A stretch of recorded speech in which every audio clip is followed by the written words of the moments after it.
This is Share the Vision, presented by the Resource Center, a discussion of the programs and services of the Resource Center and about issues related to individuals with disabilities. I'm not used to getting my picture taken as I do the introduction to this program, so pardon my chuckle there, but this is serious business today because it is the 17th Laurel Run. The relay is about to begin from the Raymond Center on Jones and Gifford Avenue in Jamestown to Dunkirk. Joining me is Steve Watterson, Community Relations Director at the Resource Center, one of the principal organizers of Laurel Run, and the task you have set before yourself today. As we stand out here on the front porch at the Raymond Center, sunny skies, a little bit of a breeze, 78 degrees already, Steve, and you're going to run from Jamestown to Dunkirk. No, I am not. It's too awful. So, with the heat and humidity. So I threw my bicycle in the van today, and my goal is to run, maybe somewhere between Kimballstand and Gary, and then get on the bike. And it'll still be hot, but if I tried to run the whole way, we'd be here till midnight tonight, and I probably still wouldn't make it. But still, you are going to, by one means of transportation or another, and this is reminiscent of the original Laurel Run across the southern tier of New York State, and Wayne Ho telling himself, you're going to make it one way or the other. Yep, sure hope so. And we did have two individuals start off at 6 o'clock this morning. From here, well, maybe quarter after 6. They are running to Dunkirk, so hopefully they will make it. They both are ultra-marathoners and do triathlons and are in a lot better shape than I am, so I think they'll be okay. Well, just before we go inside for the opening ceremony, I spoke earlier this morning with one of the two. Their names are Keith Gregoire and Paul Gavin. Keith was on the phone with me earlier today. Listen. Keith, why did you decide to run from Jamestown to Dunkirk today? Oh, well, it was Paul mentioned it last year, and it sounded like it would be fun because I enjoy ultra running and, challenging runs. So, but then I wasn't able to do it last year, and so we decided to do it this year for fun, and it's for a good cause, so to raise awareness for the Laurel Run. So, are you and Paul both runners? Yes, yeah, we do marathons and stuff. So does the fact that this is a hot, humid day and you're going to run more than a marathon today, 30 miles from Jamestown to Dunkirk, concern you at all, or are you... Yeah, the heat is definitely concerning, but we got a lot of fluids, a lot of water, and iced tea and sports drinks. So, what are the strategies that you think you're going to use as you work through the day and the 30 miles, Keith? We're going to take it very slow. It's not a race. It's just a run. We're going to try to enjoy ourselves and just take it easy. We'll take some walk breaks, walk up the hills, and just enjoy ourselves. What is your line of work when you're not running, Keith? We both work for the Department of Transportation. On the roads of Western New York, or office work? What do you do? Office work. I work in right-of-way mapping. We produce the acquisition maps whenever we need to acquire property, and Paul is in planning. How did you get interested yourself in long-distance running, or have you done this all your life? I've been running since I actually started in 1979 with my first 5K. And my aunt and uncle were big marathon runners, and they got me running. I just enjoyed it and kept with it. Have you ever had the opportunity to meet Laurel Hotelling, the woman for whom this race is named? No, I would like to meet her. Well, I hope you will later today, because she's quite the inspiration to all of the events. Yes, because I've been familiar with the race. I've never done it, but so to be a part of it would be nice, and to meet her would be nice. Well, Keith, to you and Paul, thank you very much for your time, and best of luck today. And I hope to have a wonderful day despite the challenges ahead of you. Okay, well, thank you. We learned later that Paul Gavin and Keith Gregoire did get the opportunity along the route to meet Laurel Hotelling as they ran and walked from Jamestown to Dunkirk on Friday. Now we go back to 75 Jones and Gifford Avenue, the Raymond Building there, and we prepare for the official opening ceremonies for the 17th Laurel Run. Even before the opening ceremonies got underway, a flash mob has suddenly appeared here at 75 Jones and Gifford Avenue, choreographed, clapping, dancing.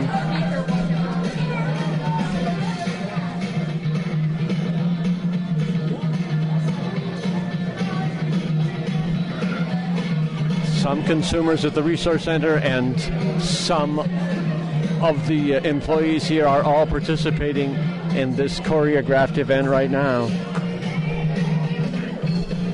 Green flash mob. The next voice you hear will be that of Paul Chisana, Executive Director of the Resource Center. Good morning.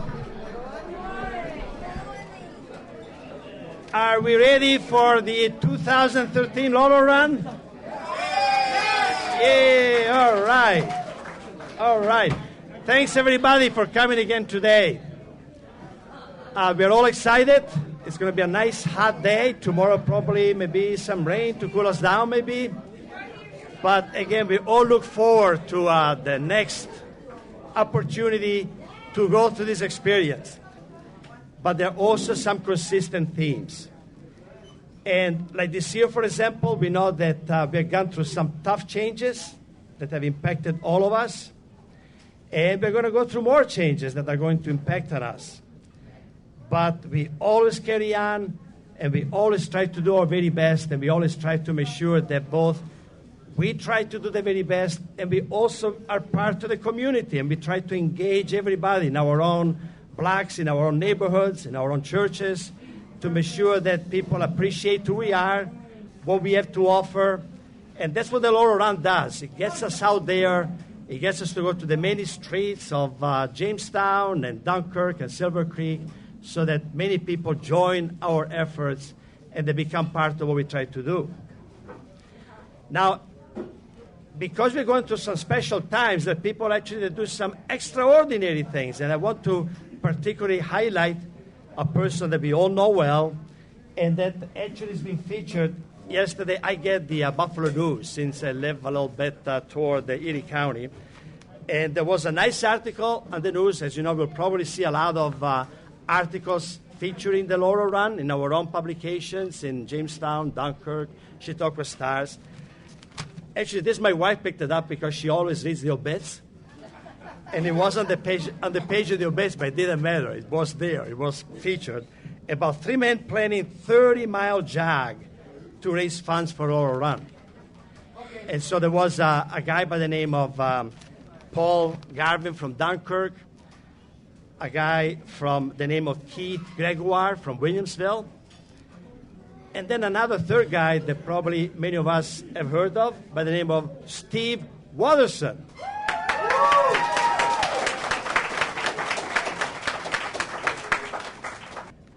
But he was quoted to say, kind of remind us what Mr. O'Talling has told us through the years, saying, people complain that the Laurel Run 8K course, which is hilly, is a tough run. And Wayne always counters by saying, people with disabilities have to live with their challenges every day of their lives. And you only have to run this 8K course one day a year. So I'm hoping that perspective will help carry me to Dunkirk. That's what Steve said. So, hey, Steve, come over here because I got my own. He's trying to raise $5,000. So this is toward your aid. Thank you very much. You couldn't see it on radio, but Paul Chisana had a check in his hand for Steve Watterson. But again, it's also an indication of how we work so well together. You motivate us with everything that you do every day, trying to do everything you can, be independent, do your part, trying to work and get a job, earn your own money so you can do your own things. Our staff is unbelievable. We have people that are part of your lives, and your lives are part of ours. And we also people, and we'll hear later on also from our assemblyman, Andrew Goodell, that is here with us, that also working on our behalf in Albany, because we always need the government support the way that we also need the local community support. And again, together is how we end up enriching all of our lives and making sure that our communities are much more rich, not just in terms of money, but in terms of our own emotional, our own interpersonal and spiritual lives. So with that, I think if I can distract Mr. Watterson again, I'd like to have Steve come over here and tell us what's going to happen next. So thank you, Steve.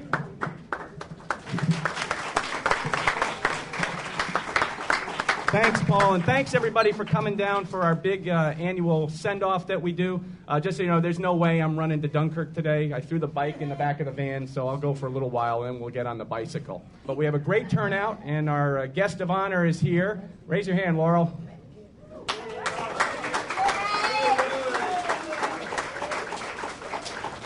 But we're also very privileged today to have one of our good friends from the Assembly, our local Assemblyman, Andy Goodell. Andy was very instrumental earlier this year in helping to reverse those funding cuts that the governor wanted to do. So let's have a big round of applause for Andy Goodell.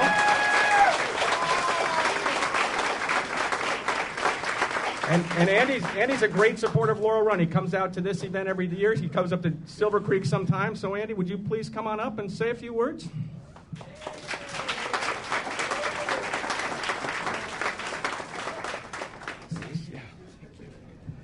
Well, thank you, everybody, for coming here today and supporting Laurel Run. Laurel, thank you for coming. It's always great to see you here with your name on everybody's T-shirt. And I have to tell you that this year, as you know, it was a real challenge in the state because there was a proposal to cut funding dramatically for the Resource Center and other facilities like this across the state. And there was a tremendous pushback. It wasn't a Republican or a Democrat issue. It was everyone wanted to restore the funding. And from my perspective, it was a fight that was worth fighting. Paul Sassana was in communication with me almost daily as we went through that process. And we were successful in restoring the funds. And I have to tell you, in all the time I've been involved in state government, this is the first time where we've restored that much funding after the budget was adopted. It was historic, and the reason for that is because of the incredible work that's done by the Resource Center and its staff. And so for all of you, it's your victory that we got this restored, and congratulations.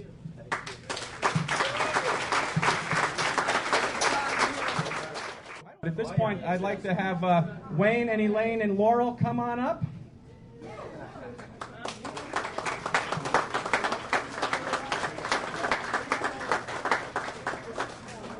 The Hotelling family made its way to the front of the room and the microphone. It was Elaine Hotelling, Wayne's wife, who spoke first. You know, I think this is the most people that we've had out for any of these breakfasts. So thank everybody for coming here this morning and taking time out of your busy days. I know you have to go back to work and all of that, but I'm so glad that you took time to come here and help us start our race today. And to our flash dancers, that was great to have our dancers.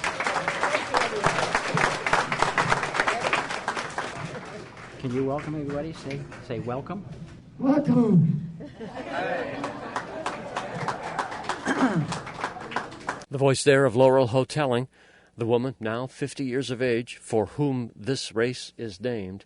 She is the Hotelling's oldest child and has Down syndrome. You know, what I see here today is basically what I think Elaine and I hoped for in the first, second, third Laurel Run. And that was a community that has taken control of the Laurel Run. It's all about people with disabilities, but you're showing them your capabilities. And just with the flash dance that took place here, that's fabulous. I love those. I've got to see you do this again, so let us know and make sure that we know about when you're going to be doing this another time. But I'd like to get serious here for a moment. I know some of you don't think I can be. But Barney Johnston was the idea behind Laurel's Lap. On the committee, we were always trying to get people to come in with some new ideas and to get, something that will show what Laurel Run is doing for the disability community. And it was Barney that came up with this idea. And I'm so glad that at the dinner that they had for the veterans, that I was able to sit at the same table with him and see him shortly before his demise. But we miss Barney, and what you see here today is a good portion of what his belief and our belief is in Laurel Run. Wayne Hotelling, founder of Laurel Run. Now we go back to Steve Watterson at the opening ceremonies for this event last Friday at the Raymond Building on Jones and Gifford Avenue. Okay, we're going to get ready to go out and do our walk in a minute. I just want to give a shout out to the members of the Future Strivers who put together this wonderful breakfast for us. Great.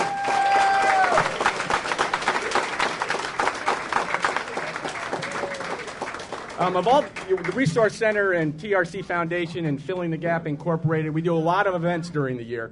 And everybody, staff and service recipients, come out and support all of them. But I think Laurel Run is the one that the people with disabilities who we support really embrace as their own event.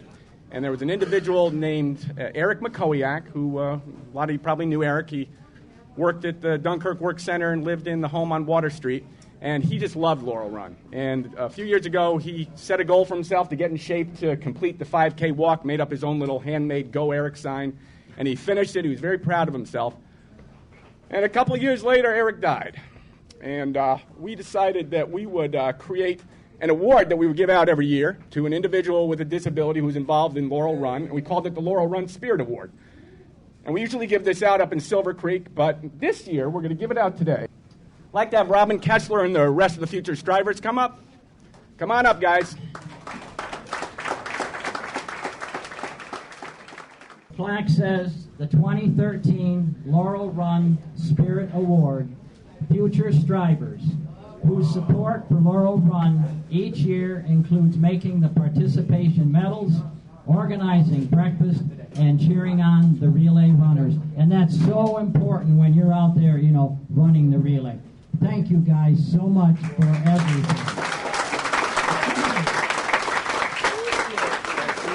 Awesome. Before we get going, one other thing I do want to point out, a previous winner of this award, Mr. Brian Samuelson, he is our all-time greatest Laurel Run volunteer.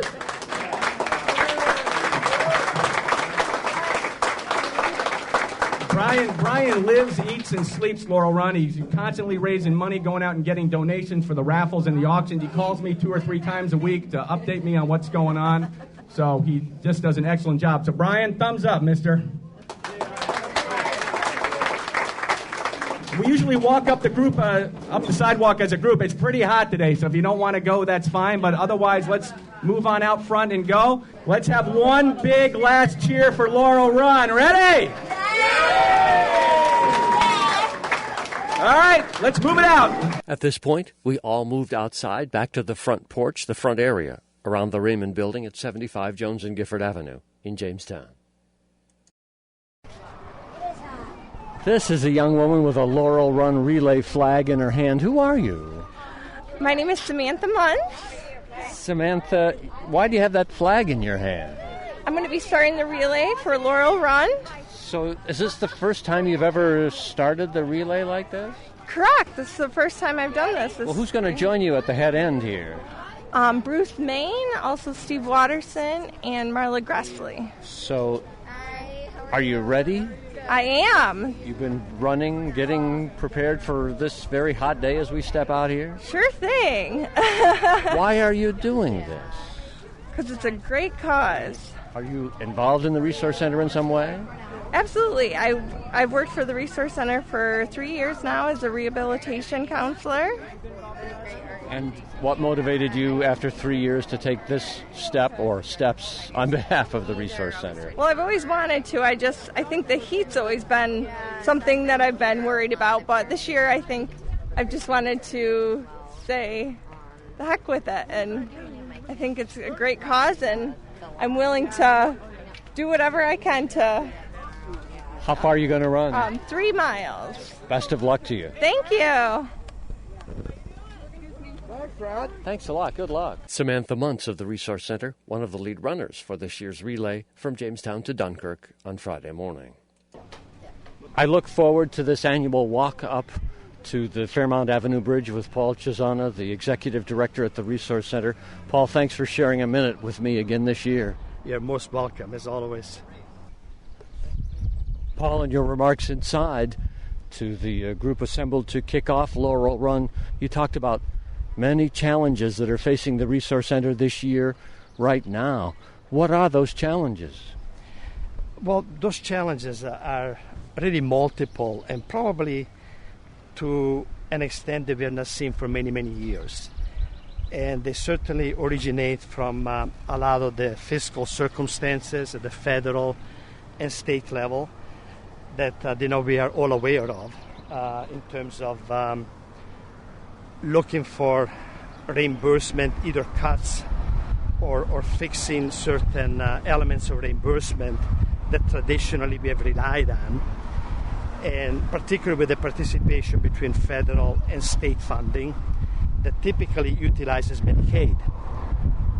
But as more critically, also there are aspects that have to do with an increased expectation for individuals, even with significant disabilities, to find more typical integrated type of opportunities that for the past 3-4 decades, since the commitment to close developmental centers, state schools, institutions, have been provided in settings such as Michael J. Raymond that we just came from.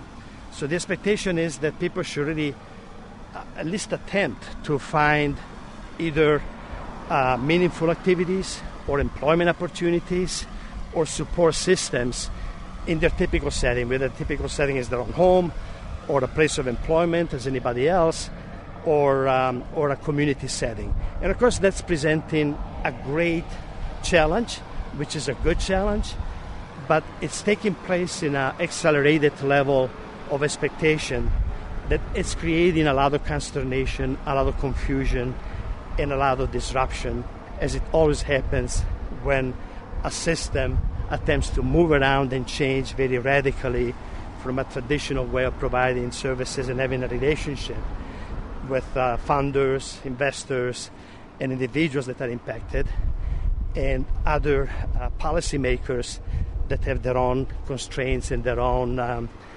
pressures. Do these changes make fundraising events, awareness-raising events like the one we're participating in right now, Laurel Run, even more important? Absolutely right. That's exactly the type of clear benefit that comes from this type of events. Families that are impacted, they know about these circumstances. Sometimes even families may not be totally aware of these evolving type of changes. And they do when a certain service that they might have been expected or relying on is no longer there. And so these events allow us to provide the type of education that is attached to very complex issues. Again, it takes time to understand and explain the complexities associated with these major systemic changes. So you're right, this is an opportunity for other individuals in the community that are typically very supportive of people with severe disabilities, organizations such as the Resource Center, to kind of hopefully be receptive to what is happening and the role that they can also play in supporting, again, the mission of the Resource Center. The voice there of Paul Chisana, Executive Director of the Resource Center, as he spoke to me Friday morning as we walked along Jones and Gifford Avenue near the Raymond Center. Now it's Friday evening, and I speak to you from the administrative offices of the Resource Center on Dunham Avenue with Steve Watterson, who is back from Dunkirk. Steve, how did it go on your trip from Jamestown to Dunkirk today? Well, I'm happy to report that everyone who participated in the Laurel Run relay completed their sections of the relay run without incident. We didn't have anybody getting heat stroke or having any other sort of problems. Keith and Paul, who we were discussing earlier, they did make it all the way. Keith arrived about 12:45, and I think Paul got there about 1:15. So just a phenomenal effort by the two of them. This is Keith Gregoire and Paul Gavin, two marathon runners who decided they would start early this morning and make the trip all the way from Jamestown to Dunkirk, as you did, and they did it all on foot. They did. They said that they walked for a while. I mean, it was just so very hot and humid today that you couldn't run the whole way. But they walked for a while, but they did make it all the way there. And hats off to them for having the stamina to do it, the will to do it, and to get out there and really challenge themselves to support people with disabilities at the Resource Center. As you suggested to us at the opening of this program, Share the Vision today, you split your effort from Jamestown to Dunkirk. What did you do, Steve? About the 4-mile mark, I felt a little twinge in my calf, a little cramp. And at that point, I'd been keeping up with the relay runners, but I started falling behind. And at the 6-mile mark, once I got to the other side of Airport Hill, I got the bicycle out of the van and rode the rest of the way. And it's a good thing I did. I wouldn't have made it, and I would have just been a liability holding up the rest of the relay. So I rode for about 21 miles, and then once I got to downtown Fredonia, I ditched the bike back in the van and did run the last 3 miles with the rest of the group. Well, you still put on an extraordinary effort because you covered the entire distance, 30 miles, and a good proportion of it running, the rest of it riding a bicycle. So kudos, congratulations to you, Steve. Well, in fact, I'll tell you, after running the first 6 miles, riding that bike felt very good. Still hot, but boy, was that a lot easier. And I, as we discussed, Dennis, I do this to try to 2 things: to show support for the hoteling family, but also to try to raise some money for Laurel Run. And I haven't checked yet today, but I would guess that I'm probably over $1,500 right now. So I just want to extend a thank you to everybody who made a donation. And if you want to make a donation, please give me a call, 483-2344 on Monday, and I'll be happy to tell you how you can do that. All right. One final note. As we end this program, it is approaching noon on Saturday as it is broadcast, and the events are wrapping up in Silver Creek as this is hitting the air here, Steve. What are those major events again?